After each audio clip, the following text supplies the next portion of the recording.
하늘의 예배. 요한계시록 4장 6절에서 11절 말씀입니다. 보좌 앞에 수정과 같은 유리바다가 있고 보좌 가운데와 보좌 주위에 네 생물이 있는데 앞뒤에 눈들이 가득하더라.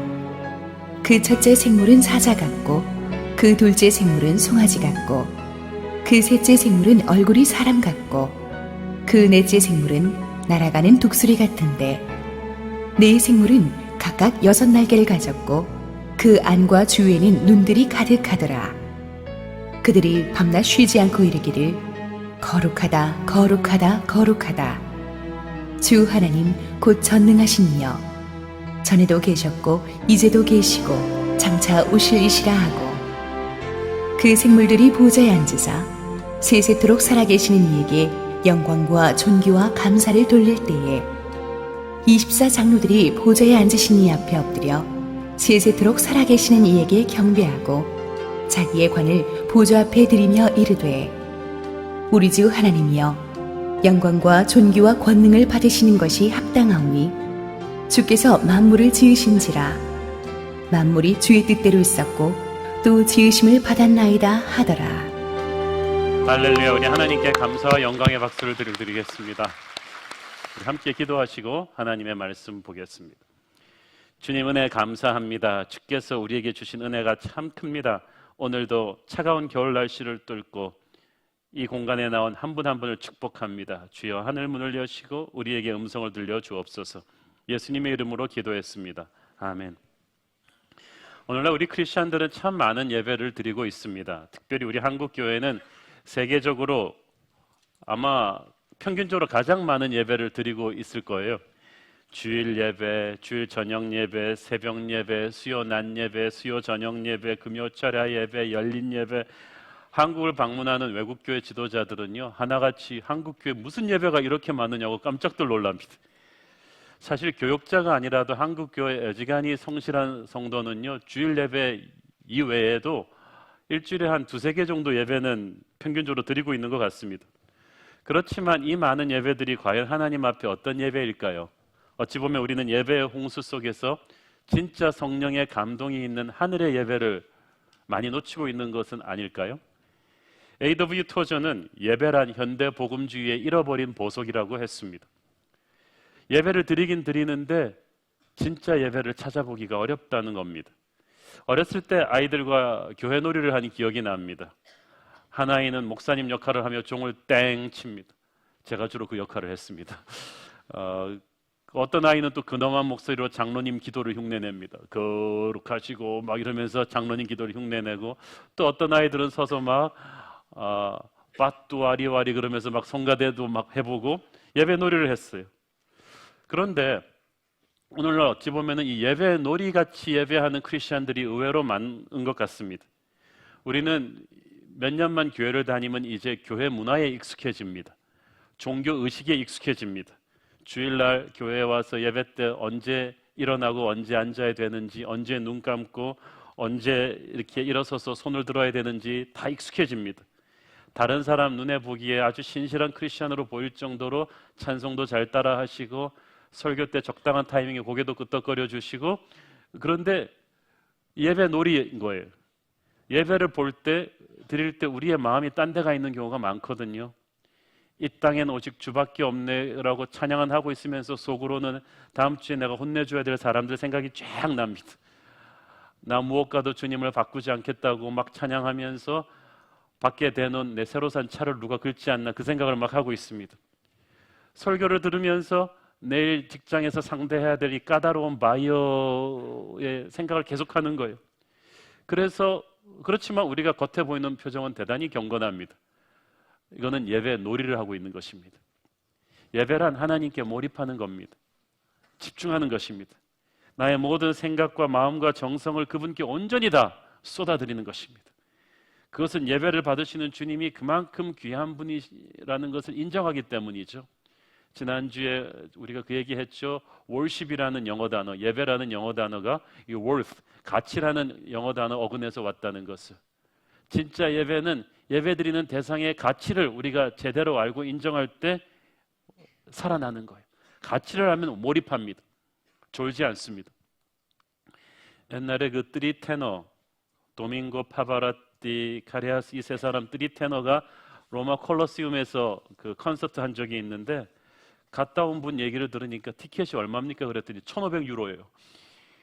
그 1,000유로, 1,500유로 그런데 그 당시 환율로 아마 우리나라 돈으로 미니멈 150에서 한 200만 원 정도 한 티켓입니다. 그 돈을 주고 보러 오는 사람들이 있을 때 목사님 몇 달 전부터 완전 매진돼 가지고 간신히 구했다는 거예요. 그런데 그 티켓 들어갔는데 뭐 자리라고 편합니까? 그 콜로시움인데 편한 자리도 아닌데 그게 들어갔는데 졸고 딴청 피우는 사람 아무도 없어요. 그냥 완전히 몰입하는 거예요. 대가를 치르고 기다리고 준비해서 불편하게 앉은데도 그 콘서트의 역사적인 가치를 하니까 완전히 몰입하는 겁니다. 그런데 우리는 만군의 여호와 하나님을 예배하면서 공짜로 온다고 해서 우리가 예배를 너무 예배 놀이 하듯이 드려요. 몸은 여기에 와 있는데 마음은 딴 데 가 있어요. 집중이 없어요. 우리가 예배할 때 성가대가 찬양하는 주님을 바라봐야 되는데 앞에 여자 성가대를 보면서 저분 머리 파마 어디서 했지? 이 생각하고 있단 말이지. 음정이 불안해. 또 건축 전공하는 분은 이 교회 내벽에 칠에 문제가 있네. 칠을 다시 해야겠어. 뭐 이런 생각하고 있는 거예요. 중요한 건 성가대 여자분이 어디서 파마했는지가 아니고 건물이 아니고 하나님입니다. 그래서 우리는 예배 때 하나님께 온전히 집중할 수 있도록 노력을 하셔야 합니다. 그래서 예배 시간에 일찍 도착해서 기도로 준비하는 거, 주변 사람들의 방해받지 않도록 좀 더 앞쪽에 앉는 거, 또 스마트폰을 끄고 들어오는 것, 이런 모든 것들이 온 마음을 하나님께 집중할 수 있는 예배의 준비인 것입니다. 지난주에 이어서 우리는 오늘도 사도 요한이 체험한 하늘의 예배, 온전히 하나님께, 예배의 대상이신 하나님께만 몰입하는 예배가 어떤 것인지 다시 한번 살펴보도록 하겠습니다. 6절을 보십시오. 6절을 보면 보좌 앞에 뭐가 있었다고 했죠? 수정과 같은 유리바다가 있었다고 했습니다. 진짜 유리로 된 바다가 있었다는 것이 아니고요, 하나님 보좌 앞으로 나가는 이 하늘이 유리처럼 깨끗했다는 뜻입니다. 이 환상을 모세도 봤습니다. 출애굽기 24장 9절 10절 시작. 모세와 아론과 나답과 아비후와 이스라엘 장로 70인이 올라가서 이스라엘의 하나님을 보니 그의 발 아래에는 청옥을 편 듯하고 하늘같이 청명하더라. 청명했다. 그것은 하나님의 보좌로 나가는 그 앞이 깨끗했다는 거예요. 그것은 하나님의 거룩하심을 보여줍니다. 세상에 오염된 것들과는 너무나 차이가 나는, 어떤 거짓과 죄악도 통과할 수 없는 하나님의 거룩을 상징하는 것입니다. 우리가 비행기를 탈 때 금속 탐지기에 걸리는 것들은 다 버리고 가야 돼요. 비행기를 못 타는 건 아닌데 금속 탐지기에 걸리는 건 버리고 가야 돼요. 하나님의 자녀가 하나님의 임재 앞으로 못 가는 건 아닌데 하나님의 그 거룩을 통과할 수 없는 죄는 버리고 가야 돼요. 그래서 진정한 예배자의 조건은 회개입니다. 참된 회개가 없는 예배를 하나님은 받지 않으세요. 우리는 예배를 드리고 나서 예배를 드렸다고 생각하지만 예배는 우리가 드림으로써 완성되는 것이 아니고 하나님이 받으심으로써 완성되는 것입니다. 하나님이 받으시는 예배는 회개를 통해 깨끗해진 예배자의 예배입니다. 거룩해져야 됩니다. 그래서 회개가 급한 거예요. 그래서 주님께서는 예배 중에라도 너희 형제와 불화한 것이 생각나거든 가서 그 문제를 해결하고 오라고 합니다. 그만큼 완전하라는 것이 아니라 회개하라는 거예요. 주님 앞에 정직하라는 것입니다. 단 한 시간을 예배를 드려도 은밀한 죄를 가슴에 품고서는 주님의 보좌 앞으로 통과할 수가 없습니다. 오늘 이 시간에 여러분 가슴 속에 있는 은밀한 죄가 있다면 오늘 주님 앞에 다 내려놓고 고백하고 깨끗하게 된 채로 주님의 보좌 앞으로 예배하기를 바랍니다. 이 보좌 가운데와 주위에 네 생물이 있었습니다. 6절에 보니까 네 생물이 있는데 그 앞뒤에 눈들이 가득했다고 했죠. 그것은 못 보시는 것이 없으시는 하나님의 예리한 통찰력을 상징합니다. 근데 요한이 바라본 이 네 생물은 에스겔이 보았던 네 생물과 아주 흡사한 환상이죠. 에스겔서 1장 4절 5절 시작. 내가 보니 북쪽에서부터 폭풍과 큰 구름이 오는데 그 속에서 불이 번쩍번쩍하여 빛이 그 사방에 비치며 그 불 가운데 단쇠 같은 것이 나타나 보이고 그 속에서 네 생물의 형상이 나타나는데 그들의 모양이 이러하니 그들에게 사람의 형상이 있더라. 1장 10절 시작. 그 얼굴들의 모양은 넷의 앞은 사람의 얼굴이요 넷의 오른쪽은 사자의 얼굴이요 넷의 왼쪽은 소의 얼굴이요 넷의 뒤는 독수리의 얼굴이니. 이 네 생물은 하나님을 호위하고 하나님의 명령을 수행하는 가장 높은 등급의 천사들입니다. 이들이 각각 분리되어 있지 않고 한 덩어리로 이어져 있다고 봐야 합니다. 그러니까 각각 네 개의 다른 생물이 아니라 넷의 성격을 다 가진 어떤 존재를 암시하는 거예요. 그래서 이 네 생물들이 하나하나 하나님의 어떤 부분들을 상징적으로 우리에게 보여주는 천사들입니다. 첫째는 사자죠.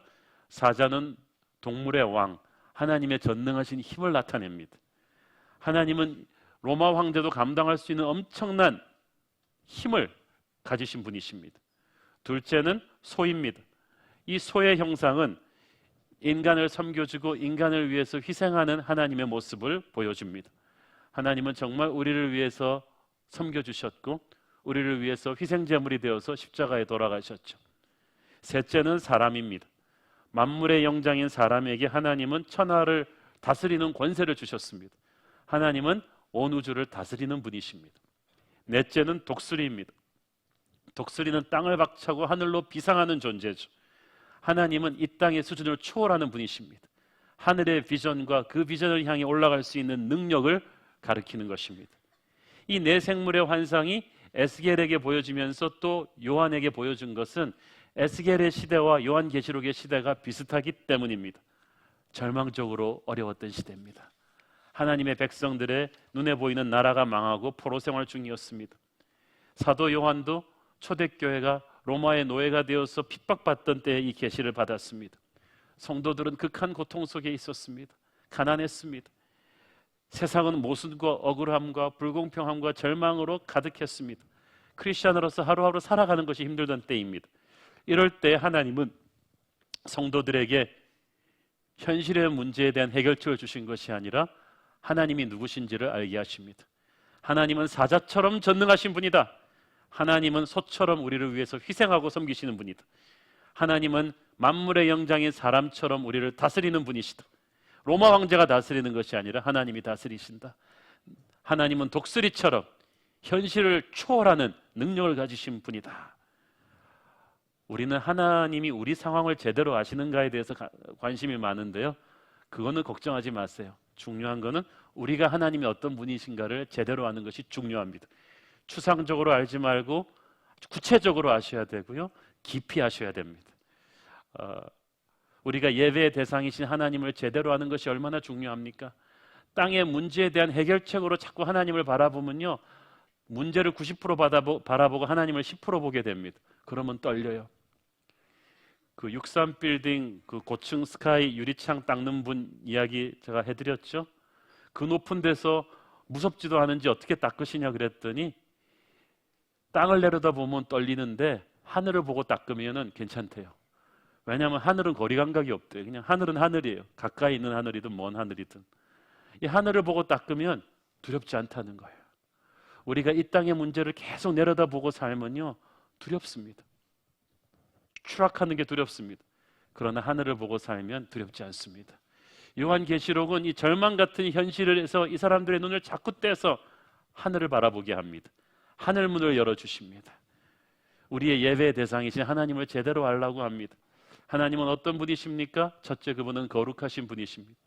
이 네 생물이 거룩하다 거룩하다 거룩하다를 3번 외칩니다. 히브리 문법으로 그것은 최상급의 찬사를 뜻합니다. 유리바다 얘기할 때 하나님의 거룩에 대해서 말씀드렸죠. 우리와 차원이 다른 거룩하신 분. 둘째로 그분은 전능하신 분입니다.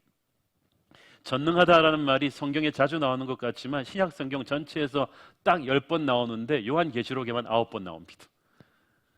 그것은 그만큼 계시록의 사람들에게 하나님이 전능하다는 것을 믿는 게 중요했어요. 왜냐하면 계시록의 사람들은 로마 황제의 핍박 앞에서 벌벌 떨고 있었어요. 황제의 눈에 거슬렸으니까, 황제 숭배를 안 하니까 직장도 잃고 세금도 얻어맞고 사회에서 완전히 루저가 되는 거예요. 그래서 기가 확 죽어 있는 사람들에게 말씀하십니다. 하나님은 전능하신 분이야. 지금 이 사람들은 거기에 대한 확신이 없어요. 이들이 아는 예수 그리스도는 십자가에서 무기력하게 로마의 창칼에 돌아가신 분이에요. 예수님의 사랑은 알겠는데 능력에 대해서는 물음표예요. 아버지가 나를 사랑하는 건 알겠는데 우리 아버지는 가난해서 나 대학교 못 보내, 이거예요.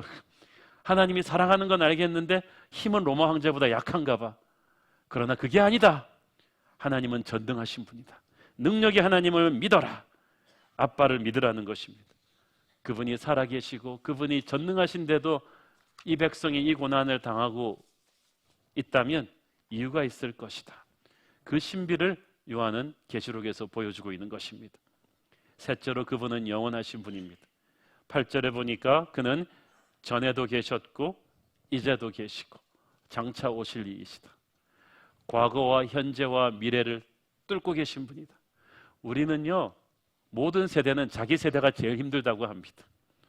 우리 부모님 세대들은 우리 보고 그럽니다. 야, 니들 이게 힘들어? 한국 전쟁 끝나고 우리가 어떻게 살았는지 알아? 그렇게 얘기합니다. 그러나 우리 세대는 또 우리 세대만큼 또 힘들고, 또 젊은 세대는 젊은 세대가 자기들이 제일 힘들다고 합니다. 그러나 답은 항상 어려웠습니다. 우리나라 경제가 좋다는 얘기 들어본 적이 있습니까? 안보는 항상 위기입니다. 북한은 항상 어디로 튈지 모르는 럭비공입니다. 항상 불안합니다. 그러나 하나님은 과거에도 현재에도 미래에도 신실하십니다. 세세토록 살아계신 이에게, 이 말이 두 번이나 반복됩니다. 왜 이 말을 합니까? 로마 황제는 자기를 예배하라고 했지만 로마 황제는 죽습니다. 그러나 하나님은 영원하십니다. 그래서 요한은 유한한 로마 황제가 아닌 영원하신 하나님께만 예배하라고 말하고 있는 거예요. 그리고 말합니다. 하나님은 창조주이시다. 11절 읽습니다. 시작. 우리 주 하나님이여, 영광과 존귀와 권능을 받으시는 것이 합당하오니 주께서 만물을 지으신지라 만물이 주의 뜻대로 있었고 또 지으심을 받았나이다 하더라. 자, 보세요. 절대 권세를 가진 도미티안 황제도 스스로 있는 자가 아니고 하나님이 지으신 피조물 중에 하나일 뿐입니다. 하나님이 지으셨다면 하나님이 엎어버릴 수도 있습니다. 그러므로 황제 숭배하지 않으면 살아가기가 힘든 핍박 속에 사는 초대교회 성도들이 황제는 창조주가 아니기 때문에 황제를 예배하지 않고 나는 창조주 하나님만을 예배하겠다. 이것은 거짓된 세상 로마를 향한 교회의 저항입니다. 교회는 혁명으로 불의한 권력에 저항하는 것이 아니라 왕의 왕이신 하나님을 예배함으로써 결연한 의지를 보여주는 것이었습니다. 그래서 계시록에 그렇게 많은 찬양과 예배의 모습들이 계속 나오는 거예요. 왜냐하면 영적 전쟁에서 마귀가 가장 두려워하는 게 성도의 예배거든요. 황제를 숭배하게 하는 그 로마의 그 우상 숭배가 로마 황제가 생각해낸 아이디어일까요? 마귀가 심어주는 아이디어예요. 마귀는 로마 황제 뒤에 숨어서 우리의 경배를 받기 원했던 거예요. 그것을 거절하고 핍박 중에라도 거절하고 하나님께만 예배할 때 마귀가 두려워 떠는 것입니다. 마귀는 큰 소리는 치지만 두려워 떱니다. 그래서 여러분 직장에서 드리는 작은 몇 명의 직원들이 불신자 상사의 눈치 보면서 드리는 직장 예배 중요해요. 가정에서 드리는 가정 예배 중요해요. 여러분 캠퍼스에서 자기 플로어 아이들 몇 명 모아서 예배 드리는 기숙사에서 대학생들을 저는 여러 명 알고 있어요. 그거 중요해요. 교수님들 몇 명 모여서 예배하는 거 그거 중요해요. 어둠의 권세가 예배자가 있는 것과 없는 것과는 하늘과 땅 차이로 접근하거든요. 예배는 파워인 거예요. 영적인 전쟁인 거예요. 보좌 앞에 있던 24장로는 모두 구원받은 성도들을 상징한다고 했습니다. 그 보좌 앞에 있던 장로들은 눈처럼 눈부신 하얀 옷을 입고 왕들이 쓰는 금면류관을 쓰고 있었다고 했죠. 이 이미지가 왜 중요하냐? 당시 초대교회 핍박받던 성도들은 대부분 가난하고 초라했어요. 예수를 믿기 때문에 상인조합에도 못 들어가서 가난한 거예요. 아이들 밥도 굶겨요. 옷도 남루하게 입고 와요. 감옥에 투옥돼서 얻어맞아요. 그러니까 그런 사람들이 예배당에 모였을 때 사회에서는 거의 루저 취급받는 거예요. 예수 믿는다, 교회 장로다, 목사다 그럴 때 너무나 그 당시 사회에서는 비참하고 불쌍했어요. 그러니까 자기들도 자존감이 낮았어요. 그런데 그 기죽어 있는 사람들에게 요한은 하늘에 가서 너희들은 눈처럼 눈부신 옷을 입을 것이다. 왕들이 쓰는 면류관을 쓸 것이다. 땅에서는 권력자 로마 황제를 예배하지 않아서 너희들이 이렇게 불쌍하지만 하늘나라에서는 결코 불쌍하지 않다. 하늘나라에서 너희들은 예배자로서 찬란한 영광과 축복을 누리게 될 것이다. 저는 여러분이 그런 확신 있게 되기를 바랍니다. 그러니까 초가상간에 살아도 우리는 세상 앞에서 기죽지 않는 것입니다. 참된 예배자는 어떤 자세를 가지고 살아야 합니까? 10절에 참된 예배자의 자세를 엿볼 수가 있습니다. 10절 시작. 24장로들이 보좌에 앉으신 이 앞에 엎드려 세세토록 살아계시는 이에게 경배하고 자기의 관을 보좌 앞에 드리며 이르되, 엎드려 경배한다는 것은요, 쉽게 말해서 주님 앞에 완전히 나 죽는 겁니다. 항복하는 겁니다. 생사 여탈권을 완전히 드리는 거예요. 나의 옛사람이 죽는 곳이 바로 예배자의 자리입니다. 옛사람이 살아있어 가지고는 그 존전 앞으로 들어갈 수가 없어요. 나의 자존심과 교만과 분노와 더러움과 형제를 향한 미움과 섭섭함이 다 십자가 앞에서 죽어야 돼요. 예배에는 재물이 있어야 되는데요, 가장 중요한 재물은 우리 자신이에요. 그리고 중요한 건 재물은 죽어야지 산 재물들이 펄떡펄떡 뛰어다니는 곳이 성전이 아닙니다. 나의 옛사람들이 죽어야 진짜 예배가 되죠. 엎드려 경배한다는 것은 나의 옛사람이 죽는 것이면서 동시에 이제부터 내 새 사람은 삶의 주도권을 하나님께 내어드리는 걸 말합니다. 하나님이 나를 다스리신다는 거예요. 그러니까 진짜 제대로 예배한 사람은 예배 후에 삶이 변해야 돼요. 아멘 다음에 어떻게 하는가가 이 사람이 진짜 예배를 드렸느냐 안 드렸는가를 입증해 줍니다. 사람을 대하는 게 이제 달라져야 돼요. 돈 쓰는 것이 달라지셔야 합니다. 직장이나 사업에서 결정하는 게 달라져야 합니다. 로마서 12장 1절 시작. 그러므로 형제들아, 내가 하나님의 모든 자비하심으로 너희를 권하노니 너희 몸을 하나님이 기뻐하시는 거룩한 산 제물로 드리라.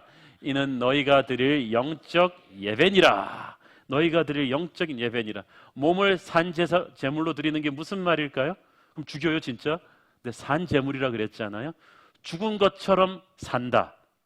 무슨 말이냐면 내 옛사람이 죽고 예수님이 살아계신 것처럼 산다.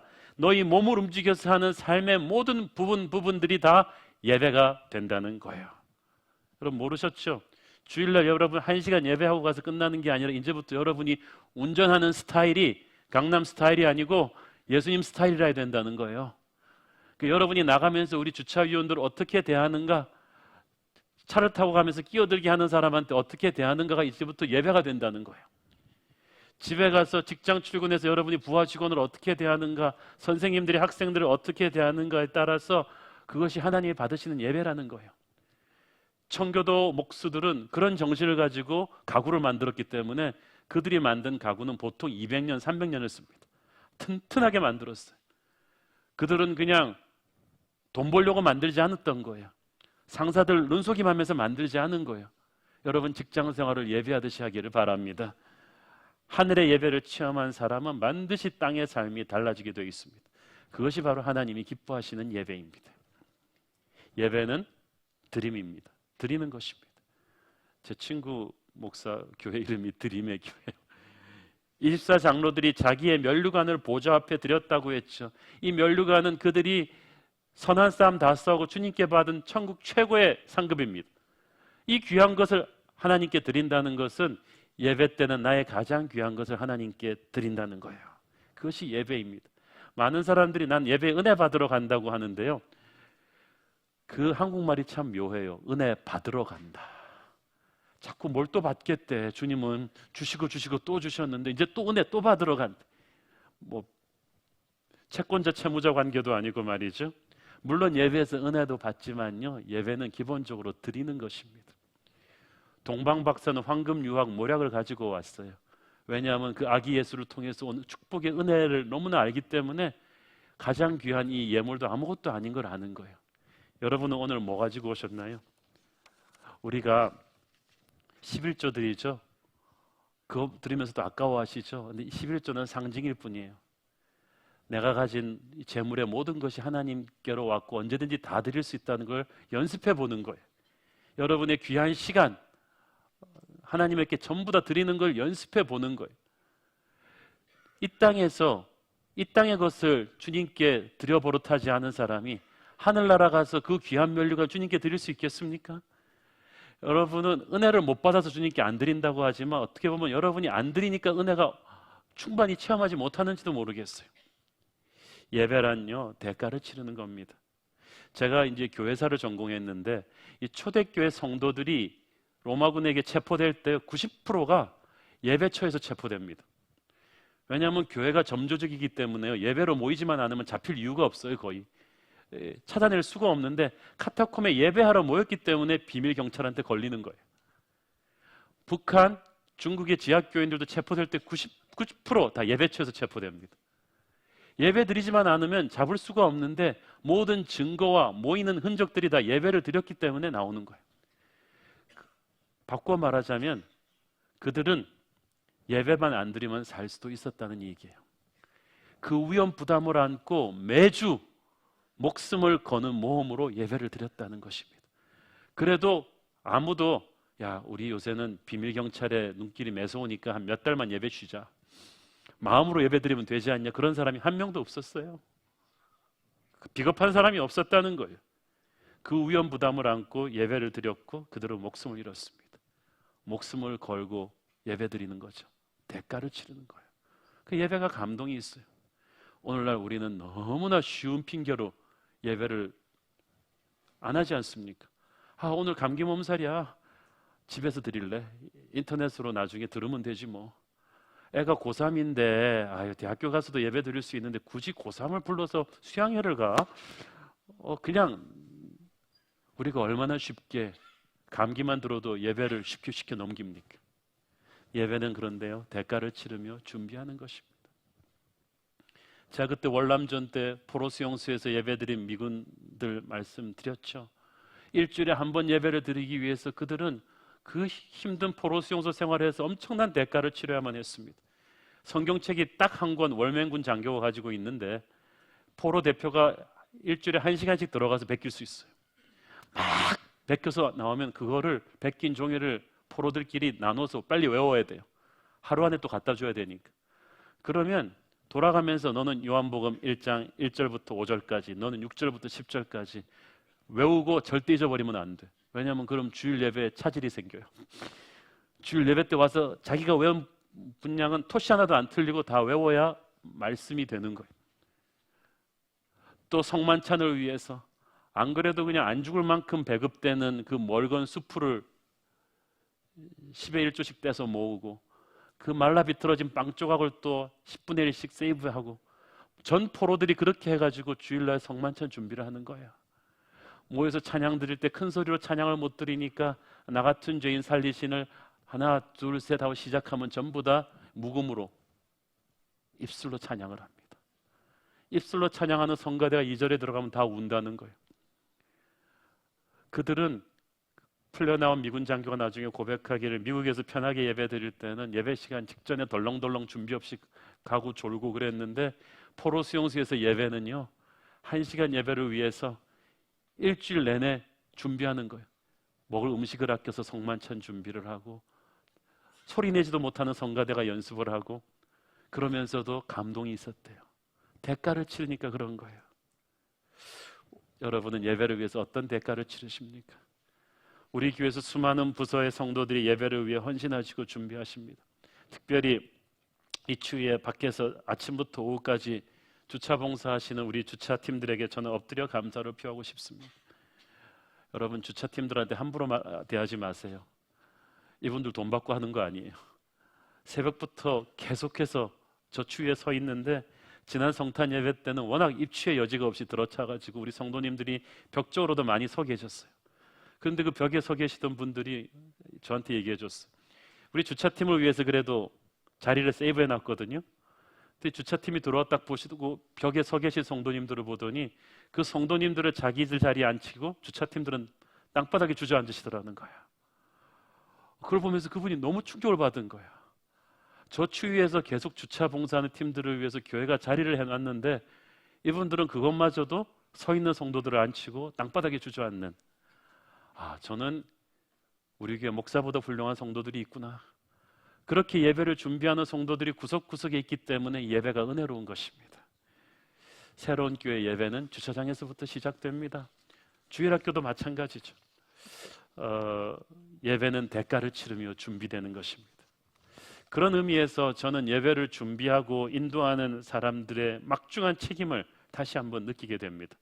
어떻게 보면 우리가 지금 수많은 예배팀들이 예배를 준비합니다.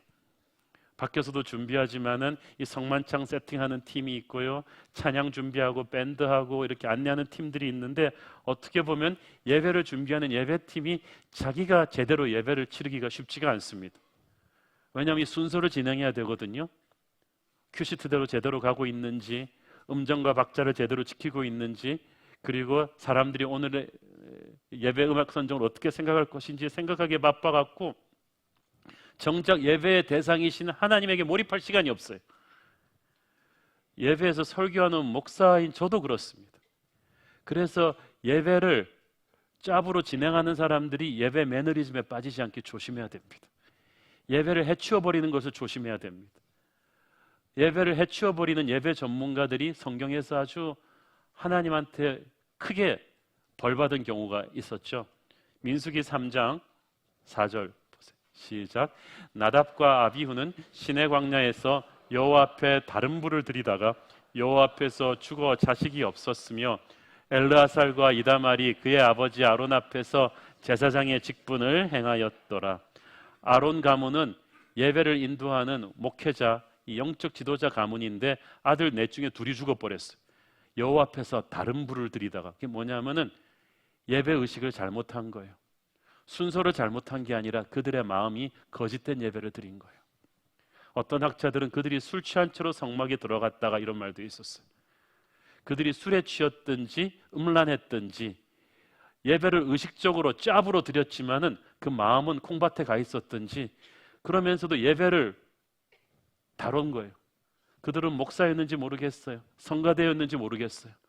그런데 마음은 하나님께 가 있지 않고 몸으로 그냥 해치워져 버린 거예요. 그것을 하나님은 죽음으로 심판하셨습니다. 왜 이렇게 하나님이 예민하신가? 당연하죠. 여러분이 남편이라면 여러분이랑 식사하는데 아내가 딴 남자 생각만 하고 있으면 그거 좋겠어요? 예배하러 와서 마음이 딴 데 가버린, 예배를 해치워버리고 있는 영적 매너리즘에 빠진 이중적인 예배자들을 하나님은 견디지 못하십니다. 차라리 예배하러 오지를 말든지. 영적 지도자들, 특히 예배를 주관하는 사람들은 하나님의 사람들의 그 영혼과 생명에 대한 책임이 있습니다. 그러므로 제대로 예배를 인도하기 위해서 먼저 자신이 예배자가 돼야 돼요. 특히 저는 예배의 심장과도 같은 이 설교 말씀을 준비하는 사람으로서 여기에 대한 엄청난 책임감이 항상 있습니다. 본문을 보면서 제가 이 말씀에 제 자신이 먼저 은혜 받으려고 노력합니다. 그 말씀을 기도하면서 준비해놓고 제가 제 설교에 의해서 먼저 깨워지려고 노력합니다. 왜냐하면 설교자 자신이 회개하고 깨워지고 변화받지 않은 말씀을 성도들에게 하나님의 음성이라고 말할 수가 없잖아요. 그건 설교를 해치우는 것이지 하늘의 문을 열고 하나님의 음성을 선포하는 것이 아니거든요. 찬양 인도하는 분들, 성가대원들 마찬가지. 제가 우리 성가대 창립 때부터 처음부터 제가 딱 요구한 건 하나예요. 찬양은 목에서 하는 것이 아니라 영으로 하는 것이다. 머리에서 나온 찬양은 사람들의 머리를 감동시키지만 영에서 나온 찬양은 영으로 갈 것이다. 그래서 나는 우리 성가대가 찬양하면 음악적인 탄성이 나오는 것이 아니라 영적인 감동이 있기를 바란다. 우리 자신이 먼저 주님의 임재 앞에 제물이 되어야 합니다. 그래야 예배를 인도할 수가 있어요. 특별히 다음 주인 새해 첫 주부터는 4부 예배로 가게 되는데 좀 걱정입니다. 왜냐하면 제가 설교를 내보내야 되는데 체력적으로 버텨야 하거든요. 왜냐하면 체력적으로 흐트러지면 영적인 집중력이 저도 흐트러지기 쉬워요. 그 다음 예배 시간에 맞춰서 끝내야 되기 때문에 시간 제약을 너무 의식하는 큐시트적인 설교를 하지 않도록 여러분이 위해서 기도해 주십시오. 여러분 주일학교 예배 하나하나도 너무나 중요합니다. 가끔 가다가 그런 분이 많이는 없지만 우리 새로운 교회 성도들 중에 어른 예배 일찍 끝나는 경우 가가지고 주일학교 예배 가가지고 아직 안 끝났는데 야 나와! 그러는 분들이 있어요. 여러분이 야 나와 그럴 때요, 예배 중에 야 나와 그럴 때요, 그거는 여러분이 야라고 하는 게 여러분 자녀가 아니라 하나님인 거 아세요? 그 자녀가 하나님 만나고 있는데 주일학교 예배에서 야 나와 그럼 여러분이 하나님을 지금 뭘로 보고 있는 겁니까? 아이들 예배 시간에도 성령이 임합니다. 예수님을 만나고 있어요. 하나님의 존전 앞에 나가 있는 거룩한 시간에 부모라 할지라도 끼어들 권리 없어요. 밖에서 얌전히 기다리십시오. 저는 우리 아이들 성경책 읽고 있을 때 건드리지 않습니다. 그가 하나님을 만나고 있는데 모든 예배 시간이 거룩한 거예요. 저는 오늘 본문의 하늘 예배를 보면서 특히 감동받는 것은 예배의 포커스가 100% 하나님에게 가 있다는 사실입니다. 모든 천사와 장로들이 다 하나님께 맞춰져 있습니다. 그들이 서 있든 앉아 있든 그들이 얼마나 불편하건 난방과 냉방이 제대로 됐는가, 그게 지금 문제가 아니라 하나님이 어떤 분이신가에 초점을 맞추고 있어요. 하나님의 위대하신만을 묵상하며 하나님께 모든 것을 다 바치고 있는데 이게 진짜 예배잖아요. 그런데 오늘날 우리가 드리는 예배는 너무 사람 중심이에요. 교인들이 어떻게 생각할까? 교인들이 추울까 더울까 불편할까 안 할까, 물론 그런 것도 해야 되지만 너무 심하다는 거예요. 지난 10년 동안 미국과 한국에서는 맞춤형 예배가 유행이었습니다. 커스텀 메이드 서비스, 교회에 익숙치 않은 구도자들을 위한 새신자 예배, 청년들을 위한 젊은이의 예배, 직장인들을 위한 주중의 직장인 예배, 이런 여러 가지 맞춤형 예배들이 많이 나왔어요. 그것은 다양한 소비자의 입맛에 맞춰 마케팅을 하는 기업의 마케팅 전략에서 따온 거죠. 물론 다양한 성도들의 필요에 우리는 민감할 필요가 있습니다만은 교회가 서비스 센터가 아니잖아요. 그거 어떻게 다 맞추겠어요? 그 과정에서 본의 아니게 물론 다양한 교인들의 필요를 채워주는 건 필요합니다만은 예배를 받으시는 하나님에게 너무 초점이 흐트러져 버렸어요. 찬양도 설교도 하나님이 어떻게 생각하시는가 보다는, 하나님의 뜻을 있는 그대로 쏟아놓는 것보다는 어떻게 하면 성도들이 입맛에 맞게 다음 주일에 또 오게 상처받지 않게 할까 쪽으로 너무 많이 가버렸어요. 힐링 쪽으로 코드를 너무 많이 잡았어요. 적극적 사고방식으로 너무 많이 코드를 잡아버렸어요. 그러니까 예배는 많은데 감동이 죽었어요. 하늘의 영광과 기름 부으심이 나타나질 않아요. 이것이 오늘날 우리의 교회와 예배가 회개해야 될 점입니다. 천국의 예배는 100% 예배 받으시는 하나님께 초점입니다. 예배는 우리 모두가 하나님께 몰입하는 것입니다. 하나님이 나에게 몰입하는 게 아니라요, 내가 하나님께 몰입하는 것입니다. 하나님이 내게 맞추시는 게 아니라 내가 하나님께 맞추는 거예요. 뜻이 하늘에서 이루어진 대로 땅에서 임하는 거지 땅의 뜻을 가지고 하늘에다 올리는 게 아니라는 거예요. 우리는 자꾸 우리 수준으로 하나님을 끌어내리는 게 예배라고 생각하면 안 됩니다. 희한하게 하나님만 높이는 예배를 드리면요, 하나님의 영광이 우리를 사로잡아서 우리를 하늘의 수준으로 끌어올리십니다. 그래야 뭐가 터지잖아요. 여러분 수준으로 평생 가고 싶습니까? 아니면 하늘의 수준으로 올라가고 싶습니까? 예배의 감동은 우리가 미리 기획할 수가 없습니다. 하나님은 항상 우리가 상상한 것 이상의 은혜의 세계로 우리를 데려가실 것이기 때문입니다. 그래서 저는 설교 시작할 때, 예배 시작할 때 항상 흥분과 감동이 있습니다. 1부 예배, 2부 예배, 3부 예배 달라요. 하나님이 어떤 날은 어떤 예배에 똑같은 메시지를 가지고 강렬하게 임하시는 경우가 있어요. 어떤 사람에게 특별히 임하시는 경우가 있습니다. 그 사람의 인생을 바꿔놓는 영적인 전율을 느끼게 하고 감동을 일으켜 놓습니다. 오늘 예배가 그 사람이 여러분이기를 바랍니다. 오늘 저와 여러분이 드리는 예배가 그 하늘의 예배를 닮아서 하늘의 능력을 다운로드하는 축복의 자리 되기를 축원합니다. 기도하겠습니다. 사랑하는 아버지, 은혜 감사합니다. 주님, 너무나 자기중심적으로 예배드리는 우리의 예배가 깨지고 오직 하나님만 높이는, 하나님께 초점 맞추는 보배로운 예배가 되게 하여 주옵소서. 예수님의 이름으로 기도했습니다. 아멘.